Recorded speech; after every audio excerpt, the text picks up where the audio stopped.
Economia solidária e desenvolvimento. Esse é o tema de hoje do seu Agenda Econômica. Quem está conosco é o professor Paul Singer.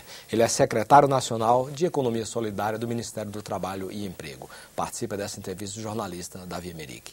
Professor, eu queria um pouquinho que o senhor desse mais dados em termos da participação da economia solidária no PIB, o número de pessoas que emprega, coisas assim mais impactantes, para a gente ter noção dessa dimensão. Não, eu só posso fazer, eu só queria corrigir, nós não empregamos. A palavra emprego geralmente sugere trabalho assalariado. Exatamente. Nós temos trabalho associado. Associado. E esse número que nós temos corresponde a apenas 52% dos municípios brasileiros. Nós não tivemos recursos para fazer um censo em todo o território nacional. Graças a Deus o Brasil é muito grande, mas exige de recursos para poder cobrir todo o território. Esse levantamento que nós estamos fazendo atualmente também não teremos recursos para cobrir todo o território. É uma pena. Mas de qualquer forma, uma das surpresas do resultado desse levantamento é de que há mais homens do que mulheres na economia solidária. O que, para quem vive nas cidades, é uma enorme surpresa. A economia solidária é predominantemente feminina nas cidades. Mas, assim, 80% das mulheres.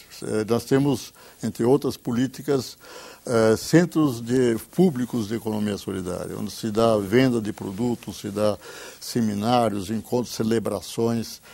São lugares importantes. Tem umas 20 e poucas cidades brasileiras que já têm o seu centro público. Eu fui na inauguração de um deles em Belo Horizonte e fiquei espantado pela predominância das mulheres.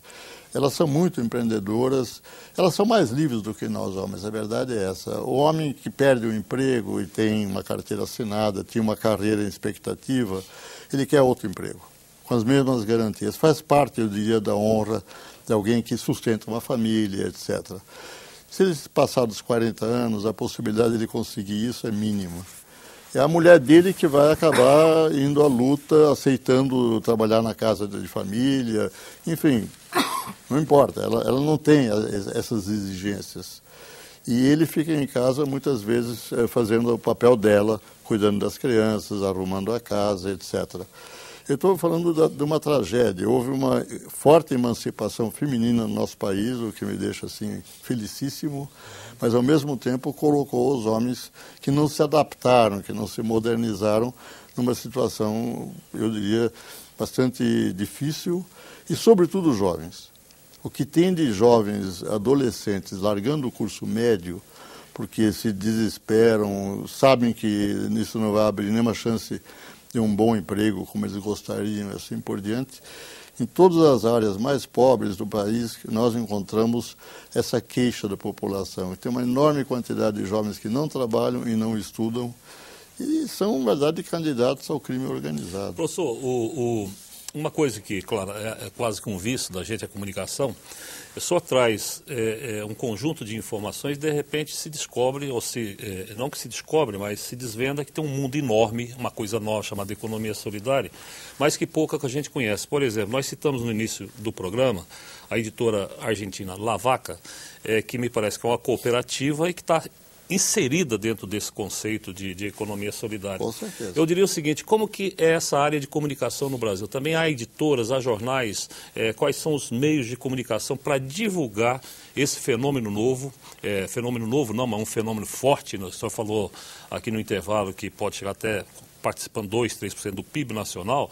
Então, como está a divulgação, a estrutura de divulgação dessas experiências? O que eu conheço, eu não conheço tudo, evidentemente, é a internet. Ou seja, há diferentes sites de economia solidária. É importante, enfim, informar os nossos ouvintes de que a economia solidária está organizada no Brasil num fórum, chama-se Fórum Brasileiro de Economia Solidária. Toda a economia solidária, com toda a sua enorme diversidade, está dentro do mesmo fórum, o que é uma proeza entre nós. E me deixa orgulhoso, porque há divergências, evidentemente, há conflitos, mas é possível resolvê-los democraticamente dentro do mesmo arcabouço, o que para nós é extremamente importante, sobretudo para a Senais, para a minha secretaria, porque temos um interlocutor uno que representa todos, com suas diferenças. Seria muito mais difícil se tivéssemos diferentes agrupamentos. Então, essa é uma vantagem da economia solidária brasileira. Então, tem o site do Fórum e tem outros sites, alguns dos quais eu não conheço, outros eu conheço de ouvir falar, mas não estou neles. Mas existe na internet um processo de divulgação, eu diria, razoável. Mas ele não ultrapassa as fronteiras do próprio movimento. É um processo de divulgação interno ao movimento. E a economia solidária é ignorada no Brasil. É impressionante, embora não é a primeira vez que eu sou entrevistado, inclusive aqui na TV Senado. E, além de mim, outras pessoas também falam. Mas provavelmente não basta. Então, é impressionante como a grande maioria da população brasileira não tem ideia do que se trata. Parece que é um oxímoron, né? Uma espécie de contradição. Economia mais solidária, como é que isso combina, não é? Isso não deve existir, né? Exato. Professor, eu queria fazer assim, duas perguntas mais ou menos relacionadas entre si. Primeiro, a questão da autogestão, as principais dificuldades que os trabalhadores encontram para eles próprios gerirem seus próprios negócios. E segundo, se não corre-se o risco nessa gestão de haver uma repetição dos vícios que eles trazem cultural daquela relação do capitalismo, do capital-trabalho. Eu acho que a pergunta é muito boa, muito bem feita, mas é preciso fazer duas distinções. Nós temos empreendimentos de economia solidária que são verdadeiramente uma associação de produtores autônomos e independentes. Por exemplo, artesãos, ou, por exemplo, pescadores. Aí, a autogestão é muito simples, porque todos eles resolvem, sei lá, comprar um barco, ou comprar um frigorífico para poder vender seus peixes um pouco mais além do prazo, senão eles estragam, portanto, serão menos explorados. Esse tipo de associação, a autogestão é menos problemática. Agora, quando eles juntam, por exemplo, os lotes de terra, como o MST fez uma época, e criam uma espécie de fazenda coletiva, em que todo mundo trabalha ao mesmo tempo nas diferentes atividades do empreendimento e ganha por hora que trabalha, geralmente este era o sistema, pelo menos do MST que eu conheço, aí surgem dificuldades entre os próprios. Porque se um trabalha mais que o outro e ganha por igual, porque é por tempo, ele fica furioso, porque ele se sente explorado. Então, muitas vezes se acaba abandonando o coletivo e cada um vai para o seu lote, porque aí ele trabalha quanto ele puder, mas aí ele ganha tudo que ele produz. E não reparte com outros que por alguma razão trabalham menos. Então, você tem razão. A autogestão, quando se trata das empresas recuperadas, como esse livro, por exemplo, que são indústrias, a indústria não pode se transformar numa associação de trabalhadores. Você tem que trabalhar combinadamente, não é? É uma divisão de trabalho para dar o produto. Agora, nas empresas recuperadas, funciona bem, porque esses trabalhadores já estavam atuando juntos, enquanto trabalhadores assalariados, no seu sindicato. Aliás, quem for ler o livro vai descobrir que os trabalhadores nas indústrias que recuperam suas empresas contam com o apoio ativo do seu sindicato. E eles não saem do sindicato. Eles agora são donos da empresa, mas continuam membros do seu sindicato. Tanto na Argentina como no Brasil. Mas a autogestão, nesse caso, das empresas, ela tem a grande dificuldade de que a direção acaba tendo muito mais informação do que o trabalhador comum, que tem que trabalhar na máquina dele. Não tem tempo de ficar lendo relatórios, etc. Então pode acontecer de que a autogestão, a democracia, acaba sendo muito mais aparente do que verdadeira. Eles têm que praticamente aceitar tudo que a direção propõe, porque eles não têm elementos de conhecimento para dizer não, há uma alternativa melhor do que essa, etc. A arma contra isso é o rodízio. Então, há frequentemente cooperativas e empreendimentos que têm no seu estatuto de que o mandato da diretoria é de 2 anos e depois disso metade tem que ser renovada. Isso permite que ao longo do tempo todos passem... Você não cria uma burocracia que já vira capitalista e se distancia e toma até a fábrica. Isso demora mais, não é assim já, mas pode vir, o perigo existe. Como a gente sabe que é o perigo, tomam-se medidas para que não aconteça. O mais fascinante é isso, os trabalhadores têm que ter um conhecimento total da sua empresa para poder efetivamente decidir. E eles acabam tendo. E há muita formação. Aliás, desde o início, desde o Owen, educação é uma das prioridades do movimento cooperativo. Na apresentação do livro, o senhor coloca uma contradição muito grande. A economia solidária sendo gestada e o arcabouço jurídico conservador que está todo orientado para um sistema que reproduz lucro de mercado. O que a Secretaria do senhor tem feito, ou então o que os governos, os últimos governos têm feito para quebrar um pouco essa coisa dura da legislação conservadora que está toda orientada para essa economia de mercado apenas? Bom, o que nós conseguimos até agora, mas ainda não é definitivo, é uma lei das cooperativas de trabalho, porque pela lei brasileira, cada cooperado é, na verdade, um autônomo. Então, ele não tem direito a nenhum direito trabalhista. Os direitos trabalhistas são para todos os trabalhadores, mas na prática só quem tem patrão, porque você pode exigir do patrão. Se não tiver patrão, de quem que se exige? Então, as cooperativas, disputando o mercado, têm uma vantagem grande em relação às empresas capitalistas, porque eles não têm gastos com fundo de garantia, nem com férias, nem com nada. Por outro lado, eles precarizam os direitos trabalhistas, o que não é do interesse da economia solidária nem um pouco. Então, nós trabalhamos muito, foi uma longa discussão, mas conseguimos fazer um projeto de lei que obriga as cooperativas de trabalho a garantir os direitos trabalhistas básicos aos seus sócios, querendo ou não os sócios. Eles são obrigados a trabalhar por não menos que o salário mínimo para cima. Tem que ter férias, tem que ter jornada de trabalho. Se trabalhar mais que a jornada de 8 horas, tem que pagar o que a lei prevê e assim por diante. Isso até atrapalha a cooperativa de fachada, aquela que criam, né? É para isso mesmo, é para atrapalhar e matar. De fachada. Mas as nossas cooperativas pobres têm muito medo disso, então deu grandes discussões. A lei já está aprovada na Câmara, já está aprovada no Senado, voltou para a Câmara por uma única emenda. A Câmara pode aprovar ou desaprovar, só falta isso. Já está há meses desse jeito, mas não entra em pauta.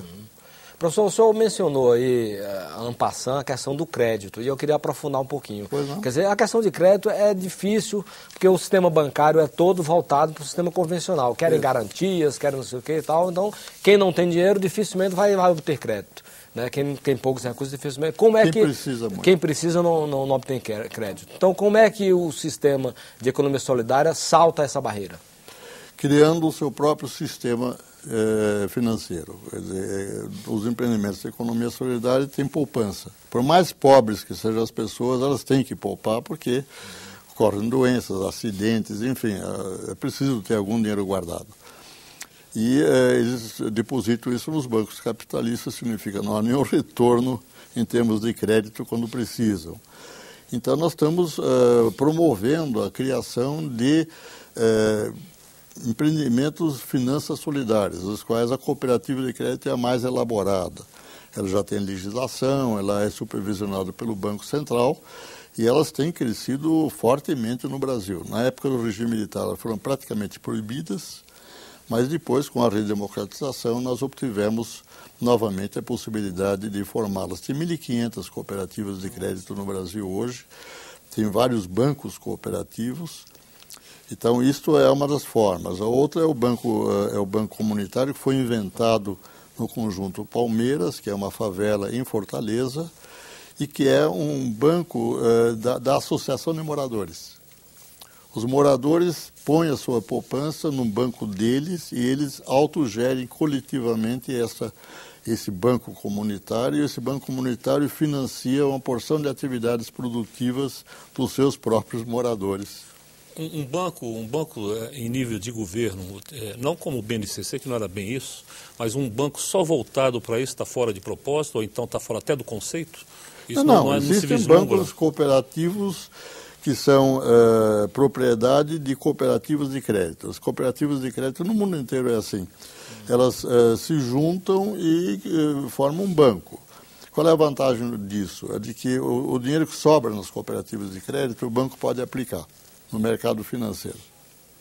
E o banco tem mais recursos, porque ele conta, no fundo, com os depósitos de todas as cooperativas que são os donos do banco, para fazer investimentos, vamos dizer, de maior volume também.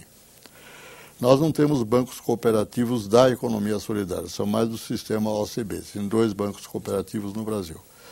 Mas, além disso, tem os bancos comunitários, que é uma invenção propriamente da economia solidária brasileira, que foi adotada com enorme entusiasmo pela Venezuela de Chávez. Tem 3.600 bancos comunitários na Venezuela hoje, modelo Fortaleza, Banco Palmas. Enfim, e temos o que a igreja tem fomentado muito, com muito êxito, com áreas muito pobres como o semiárido, que são os fundos rotativos. Isso é uma coisa universal, isso existe no Japão, na África, todos os lugares do mundo. São uma sociedade de pessoas que se conhecem, evidentemente, e que casam ali, digamos, R$20 por semana. E colocam todos o dinheiro lá, vamos dizer, são 20 pessoas, são R$400. Sorteio um, eles levam embora os 400. O que ele faz com os 400? Compra animais, compra sementes, compra implementos. Ele investe na sua atividade, supondo que ele tem uma atividade agrícola, ou extrativista, ou artesanal. Correto? E ele continua pondo os R$20 depois, ele não vai ser mais sorteado, ele está fora. Até que, pelos sucessivos sorteios, todos eles recebem uma boladinha que lhes permite avançar. Essa é a lógica dos fundos rotativos. Chama-se rosca em inglês. E eu li sobre isso. Isso é uma coisa antiga e de enorme êxito. É a grande saída da pobreza por autoajuda. Professor, quando uma empresa quebra, vamos dizer, e ela tem a oportunidade dos trabalhadores assumirem essa empresa, em geral, há uma mudança do enfoque financeiro para o enfoque de produção. Eu queria que o senhor falasse um pouquinho sobre isso. Muda completamente. Quer dizer, a empresa capitalista procura o lucro. Isso é conhecido, é uma mesmo característica. Que não seja na atividade dela, seja aplicando recursos que ela obtém na atividade. Tanto que empresas grandes criaram de produção, criaram até bancos, não é isso? Sim, metalúrgica. Mas para ter lucro não precisa criar banco. Quer dizer, basta, digamos, obter na venda mais do que se gastou para produzir o produto. Estou dizendo que é uma mudança grande porque não há nenhuma procura de lucro na economia solidária. A palavra lucro não existe. Ninguém é remunerado pelo dinheiro que colocou na cooperativa. Os donos da cooperativa investem na cooperativa por igual, mas eles não ganham porque um colocou mais dinheiro do que outro, se puder. Ele ganha pelo tempo de trabalho deles. Aliás, é muito interessante observar isso porque não há regra fixa como é que se distribui o dinheiro que você ganha no empreendimento. Há uma assembleia todo ano que, quando há sobras, decide o que fazer com as sobras. Investir, guardar, distribuir uma parte, distribuir tudo. E com que critério distribuir? Deve receber mais de quem já está ganhando mais, ou deve ser o inverso? Tudo isso está em aberto. E pode ser revogado. A cooperativa pode decidir fazer de um jeito um ano e no ano seguinte perceber que não foi justo, não foi isso que eles queriam e mudar. Custo patronal e custo trabalhista, o que vem a ser exatamente esses conceitos? O custo trabalhista é o custo da mão de obra, é o custo dos trabalhadores, que quando é uma empresa capitalista segue, evidentemente, salário mínimo e todos os acréscimos legais, né? Pagamento por hora extra, férias, fundo de garantia e previdência social, tudo isso entra no custo trabalhista. Agora, o custo patrão é uma invenção do Lavaca, mas é muito boa. Por quê? Porque quando os trabalhadores assumem, esse custo desaparece. Olha o custo. Primeiro, o lucro do patrão, que ele leva embora. Ninguém vai levar lucro nenhum agora, porque essa figura deixou de existir. Segundo lugar, a alta direção da empresa, que ganha 4, 5, 10, 20 vezes mais do que o trabalhador. Não há mais, quer dizer, engenheiros que ficam e assim por diante, até que podem ganhar mais do que os trabalhadores comuns, se os próprios trabalhadores decidirem que assim é justo. É muito interessante observar essa experiência da economia solidária. Então, com trabalhadores é mais fácil segurar uma empresa do que com o custo patronal, né? Muito mais. Isso é uma explicação como é que eles conseguem recuperar. A questão do desenvolvimento, no próximo bloco, aguarde.